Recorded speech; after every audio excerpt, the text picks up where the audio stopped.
Today's top story is that of the continuing kitten wars. After finding their base, nothing more than exploded fur was found everywhere. Our brave troops who went in to gather intelligence never had a chance. It was an ambush. It was an ambush. Please help out our military by buying war bonds at your nearest TV and radio stations. Greetings and welcome back to Checkpoint Gaming, Exploding Kittens. With this episode, we will be going over variants. With the two-player edition, it is different than that of the two-player version addressed in the previous episode. It consists of 32 cards, with one card being that of an exploding kitten. Gameplay consists of putting the deck face down in the center of the table and taking turns drawing cards until someone draws the exploding kitten. Once a player draws the exploding kitten, they explode and is eliminated from the game. Regarding all other cards, they're used to help avoid this outcome by reducing the chance of exploding. When it comes to that of setting up for the game, there are a few steps that are to be followed. First, remove all of the exploding kittens and defuse cards from the deck. Second, shuffle the remaining cards and deal out 7 cards to each player, face down. Third, deal out 1 diffuse card to each player, which is to be added to their hand. Each player is to keep their hand secret for the duration of the game. Regarding diffuse cards, they're the only cards that are able to save a player from an exploding kitten, and if it is played after a player draws an exploding kitten, the kitten is to be placed back into the draw pile anywhere the player desires instead of seeing the kitten explode. So with that said, it is a good idea to try and get as many diffuse cards as possible. Fourth, return the exploding kitten and extra diffuse cards into the deck. Fifth, shuffle the deck and put it into the middle of the table, face down, with enough space available for a discard pile.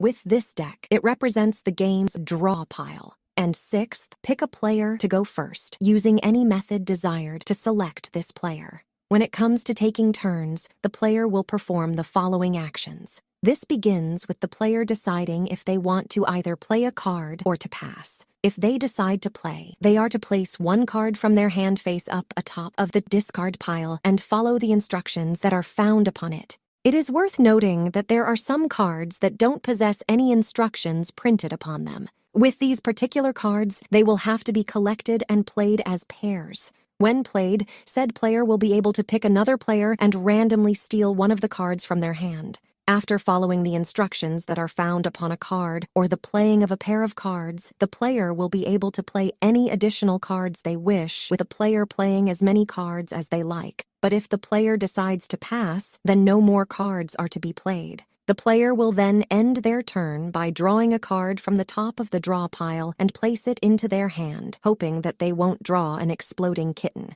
Play will then continue in a clockwise direction. During play, players are allowed to count the cards that are remaining within the draw pile, and since the draw pile will never run out of cards, there will never be any need to reshuffle the discard pile. There is also no minimum or maximum hand size a player is able to possess. But if a player ever finds themselves running out of cards from their hand, then no special action is to be taken. Play will just continue with the player drawing at least a single card during their next turn. With the basic rules taken care of, let's take a look at the cards that are found within the game. First, we have the game's namesake, the exploding kitten. Once drawing this card, the player will have to immediately reveal it, and unless the player possesses a diffuse card to counter it, said player explodes, thus causing them to discard their hand along with the exploding kitten. Second, we have the diffuse card. If a player draws an exploding kitten and they have a diffuse card in their hand, they can play it to counter the exploding kitten, which will prevent the player from being eliminated. From there, they will secretly place the exploding kitten back into the draw pile anywhere they wish, without either reordering or viewing the other cards. The player can even choose to hold the draw pile underneath the table, so that the other players will be unable to see where they placed it. From there, the next player will go, unless the initial player is to perform multiple turns. Third, we have the attack card. What this card will do is to end the turn of the player who plays it without them drawing a card and will force the next player to take 2 turns in a row. What this means is that the target of this card will take their turn as normal, followed by them taking another turn once their first turn comes to an end.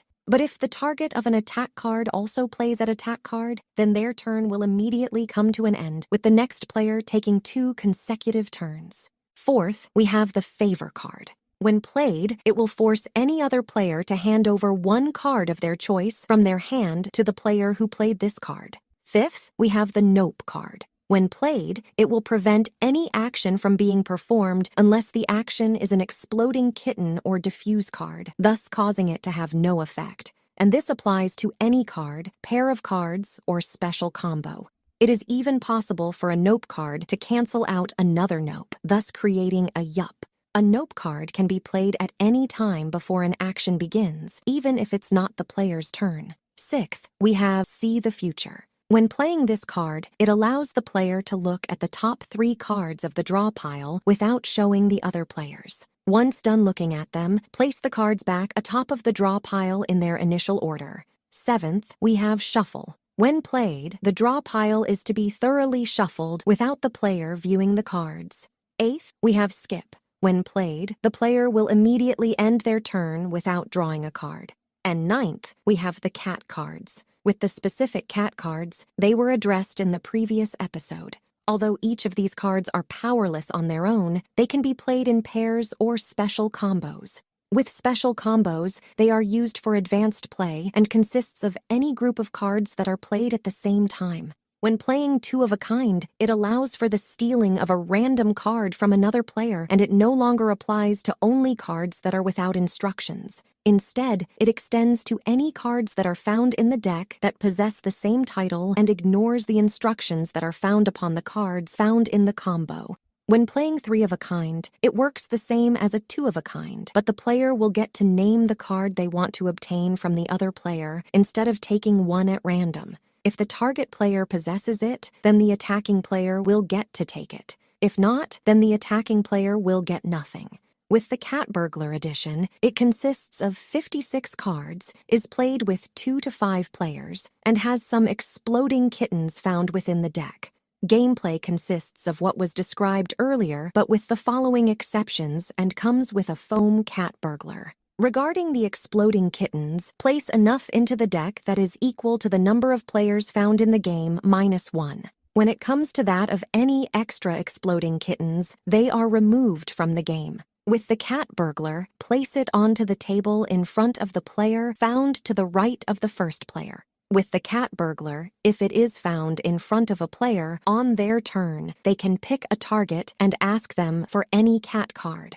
If the target player possesses it, then the attacking player will get to take it. If not, then the attacking player will get nothing. But regardless of the situation, the cat burglar is to be placed in front of the target player. Once that has been completed, play will continue as normal. It is worth noting that on the cat burglar's turn, they can either use it or save it with the nope card not affecting the use of the cat burglar. And if the player that possesses the cat burglar explodes, then the cat burglar is removed from the game. With the cards that are found within the game, they are the same as those addressed earlier, but with different quantities. But as a quick overview, they are as follows: Exploding Kitten, Diffuse, Attack, Favor, Nope, See the Future, Shuffle, and Skip. When it comes to that of See the Future, it extends to the top 3 cards of the draw pile. With the Exploding Minions edition, it consists of 72 cards, is played with 2 to 5 players, and has some exploding minions found within the deck.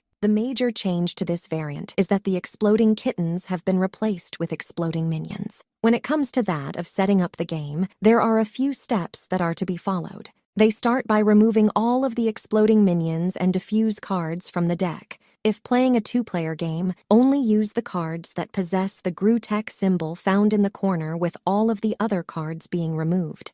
If playing a 3-player game, only use the cards that don't possess the Grutech symbol found in the corner with all of the other cards being removed.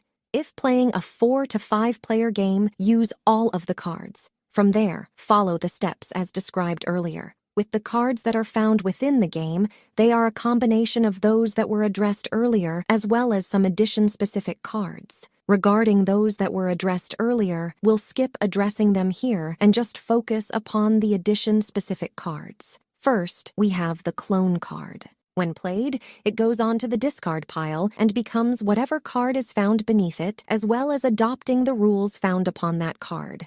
But with that said, it can't be played atop of another clone card. For example, it can be used to copy a diffuse card to counteract the drawing of an exploding minion. The clone card can also be used with a minion character card in order to form a pair and steal a card as long as that minion character card was not played by another player. It has to come from the player's hand. And since it's part of a pair, it will have to be played with the minion character card. Second, we have draw from the bottom. At the end of the player's turn, it will allow them to draw a card from the bottom of the draw pile. Third, we have see the future. When playing this card, it allows the player to look at the top 3 cards of the draw pile without showing the other players. Once done, they're to be placed back atop of the draw pile in the same order. Finally, we have the Exploding Kittens edition, which is the version of the game that is played over video chat using any copy of the game. Although this edition came out during the COVID-19 pandemic that essentially pumped the brakes on the world for at least 2 years, it can be played when there isn't a global lockdown in place and people just want to play the game through video chat. And just like any other version of the game, players are to avoid drawing an exploding kitten. When it comes to that of setting up for the game, there are a few steps that are to be followed. First, have everyone connect through a video sharing website. Second, decide which iteration of the game everyone will be playing with each player, creating a deck that consists of the following: 1. Exploding Kitten, 2. Defuse cards, 2. Favor cards, 2. Nope cards, 3. See the Future cards, 2. Shuffle cards, and 2. Skip cards. Third, remove all of the Exploding Kittens and Defuse cards from the deck. Fourth, shuffle the remaining cards and deal out 7 cards to each player, face down. Fifth, remove the top 4 cards from the deck without looking at them and place them off to one side for they're not to be used during the game. Sixth, deal out the next 4 cards, face down, and add the diffuse card to this set. These cards are to remain secret. Seventh, place the Exploding Kitten into the deck and shuffle it. From there, create the draw grid, which sees 6 cards placed face down in front of the player in a 2x3 grid pattern and is visible to each of the other players. Also, make sure that there's enough space for a discard pile. Eighth, the order of play is arranged in alphabetical order, with each player being responsible for remembering who comes after them. If playing with a large group of players, have each player call out the name of the person who will come after them before play begins. And ninth, pick a player to go first, using any method desired to select this player. When it comes to that of playing the game, do so as normal, but with the following modifications. First, the player will draw a card from their respective draw grid based upon the instructions made by the previous player, such as top row on your left or third from your right on the bottom row. And when a player ends their turn, they will instruct the next player which card they are to draw. Second, the player will be able to play as many cards as they want, and when they end their turn, they will select the card from the draw grid that they were instructed to draw. Third, in order to track which cards have been drawn, place an object upon said card, thus causing the draw grid to become smaller and smaller. Fourth, when a player plays a card, they will hold it up in front of the camera so that all of the other players are able to see it. Due to possible slow internet connections, each player is given time so that they can play a nope card if they so desire. And just like a regular game of Exploding Kittens, players are unable to play a card after they draw one, for it will end their turn. In addition to this, the playing of pairs, 3 of a kind, or 5 different cards are not a part of this version of the game. With these rules taken care of, let's take a look at the cards that are found within the game, which are pretty much the same as base play, but with the following modifications.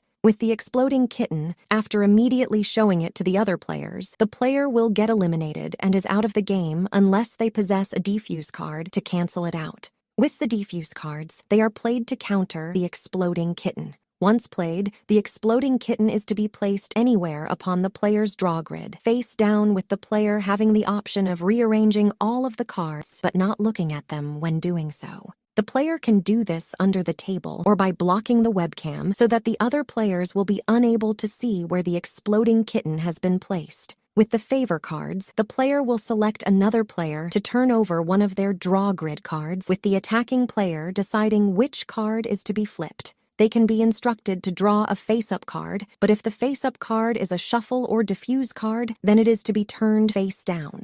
With the nope cards, it will prevent any action from being performed unless the action is an exploding kitten, a diffuse card, or the instruction from another player regarding which card to draw. A player can even play a nope to cancel out another nope, thus creating a yup. A nope card is able to be played any time before an action has begun, even if it's another player's turn.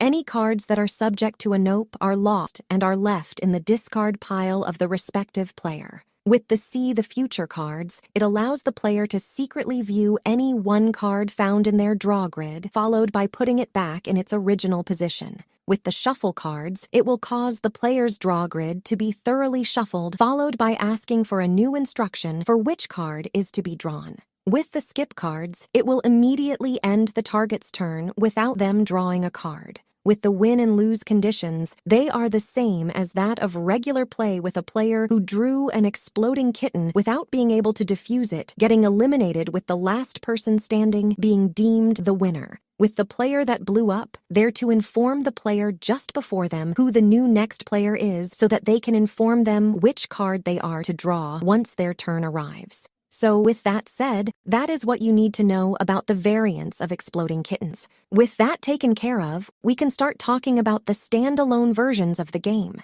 If you liked this episode, feel free to give it a like, and if you want to stay up to date on any future episodes we upload, go ahead and subscribe. You can also support us on Patreon for as little as $1 a month at patreon.com/checkpointgaming. See you in the next episode, and happy gaming.